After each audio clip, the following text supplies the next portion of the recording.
जय श्री राधा माधव। सद्गुरुदेव भगवान की जय हो।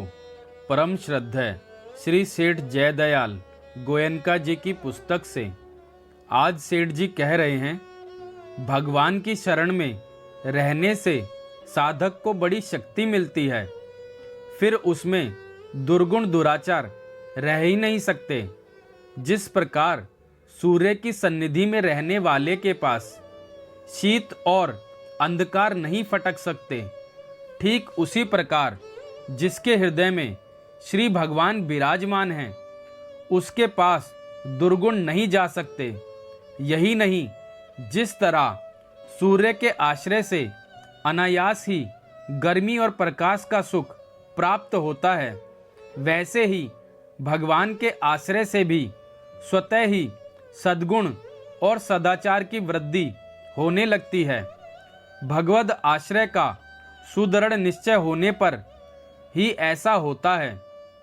ऐसे शरणागत भक्त को यदि कभी किसी दुर्गुण से बाधा होगी भी तो उसके हे नाथ ऐसा पुकारते ही वह दुर्गुण दूर चला जाएगा।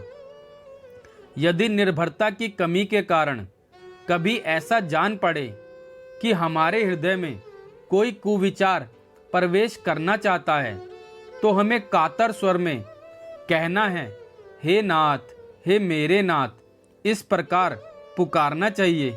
प्रभु का आश्रय लेने से चिंता, भय, शोक एवं सब प्रकार के दुर्गुण दुराचार मूल सहित नष्ट हो जाते हैं तथा सद्गुण सदाचार एवं शांति आदि का स्वतः ही विकास होता है। इन सारे गुणों की प्राप्ति भगवत चरण गति से हो जाए, इसमें तो कहना ही क्या। ये सब तो भगवान के प्रेमियों के सहवास से भी प्राप्त हो सकते हैं। जो पुरुष भगवत कृपा के रहस्य को समझ जाता है, उसमें दया, गंभीरता, शांति और सरलता आदि सद्गुण स्वयं ही आ जाते हैं। उसके हृदय में आनंद का समुद्र उमड़ने लगता है तथा दृष्टि में सर्वत्र समता का साम्राज्य छा जाता है। हम लोग भगवत दर्शन के लिए बहुत उतावले रहते हैं, परंतु भगवान कभी अपात्र को दर्शन नहीं देते। यदि हम पात्र होंगे तो हमारे सामने प्रभु आप ही प्रकट हो जाएंगे। इसके लिए अनन्य प्रेम की आवश्यकता है।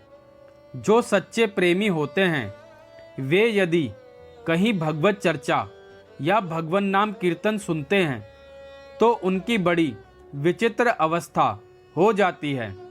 जैसे कामिनी के नुपुरों की झनकार सुनकर कामी पुरुष के हृदय में काम जागृत हो उठता है, वैसे ही यदि प्रेमियों के कानों में भगवन नाम कीर्तन की ध्वनि पड़ जाती है, तो वह प्रेम में विभोर हो जाता है। वह यदि किसी भगवत रसिक महापुरुष के दर्शन कर लेता है, तो उसके नेत्र गुलाब के फूल की तरह खिल उठते हैं और उनसे झरझर अश्रुपात होने लगता है। हम लोग तो प्रेम का केवल नाम लेते हैं, असली प्रेम तो दूसरी ही चीज है। वह सर्वदा अलौकिक और अनिर्वचनीय है। उस तक मन और वाणी की पहुंच नहीं है। बुद्धि भी उसका स्पर्श तो करती है, परंतु पूरा पूरा पता नहीं लगा सकती। जो एक बार प्रेम से घायल हो जाता है, उस पर कोई भी औषधि काम नहीं करती। हम लोगों को निरंतर प्रेम की वृद्धि करनी चाहिए, यहाँ तक कि उससे बाध्य होकर प्रभु को आना पड़े। प्रेमी को प्रभु त्याग नहीं सकते। प्रेम की लोग ठीक ठाक कदर नहीं करते।